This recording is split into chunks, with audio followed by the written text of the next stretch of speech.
दोस्तों, यीशु मसीह तभी वापस आएगा जब धर्मशास्त्र बाइबल में लिखी सभी भविष्यवाणियां पूर्ण हो जाएंगी। यह एजकेल की पुस्तक में लिखा है, अंत के दिनों परम पवित्र परमेश्वर अस्कलोन को पुनः शुद्ध करेगा। हमास ने अस्कलोन पर मिसाइल दागे।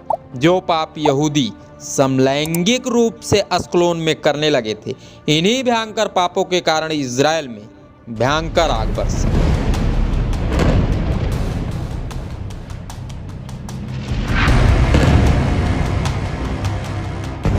दोस्तों, ऐसी ही कुछ भविष्यवाणियों का दृश्य राजाओं की पहली पुस्तक में लिखा है।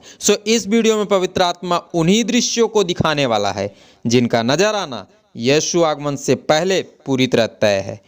इन दृश्यों को समझकर हम भविष्य में ऐसी ही विपत्तियों से खुद को बचा सकते हैं, साथ ही अपने लोगों को भी बचा सकते हैं। वीडियो अंत तक अवश्य देखें। चैनल सब्सक्राइब कर बेल आइकन जरूर प्रेस करें। प्रभु यीशु मसीह के नाम में आप सबों को जय मसीह। राजाओं की पहली पुस्तक उसके 12 अध्याय में 3 प्रमुख घटनाओं का वर्णन पाया जाता है, जिनमें से पहली घटना इजराइल का बंटवारा हम पिछले भाग में समझ चुके हैं।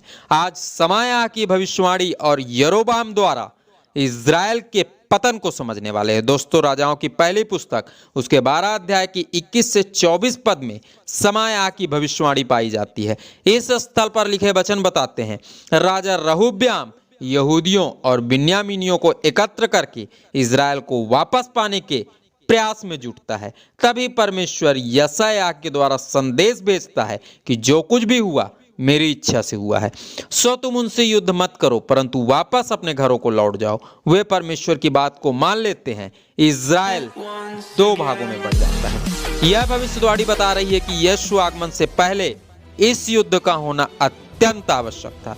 जब पाप का घड़ा भर जाता है तभी फूटने पाता है।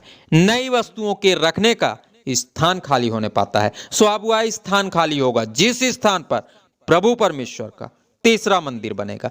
इसी स्थान पर राजाओं का राजा, प्रभुओं का प्रभु यीशु मसीह वापस आएगा। राजाओं की पहली पुस्तक उसके 12 अध्याय के 25 से 31 पद में यरोबाम द्वारा इजरायलियों के पतन का दृश्य दिखाई देता है।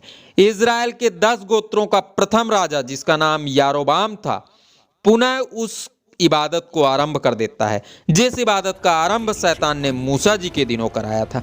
जिस बैल की प्रतिमा को पूजने से कई इजरायली उन दिनों मर मिटे थे, उसी बैल की इबादत शैतान राजा यरोबाम द्वारा पुनः आरंभ कराता है। अंधों की नाई इजराइल के 10 गोत्र पुनः इस इबादत को करने लगते हैं।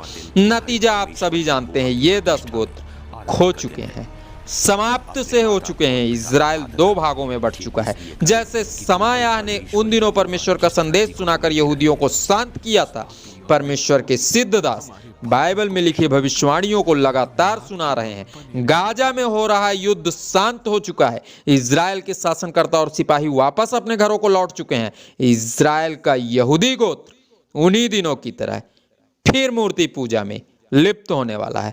प्रकाशित वाक्य 7 अध्याय में स्पष्ट लिखा है, सिर्फ 1,44,000 इजरायली ही उद्धार पाने पाएंगे। यरूशलेम में होने वाली पवित्र आराधना में परमेश्वर की वीणाओं को बजाने पाएंगे। Servant of God and the song of the Lamb, saying, Great and amazing are your deeds.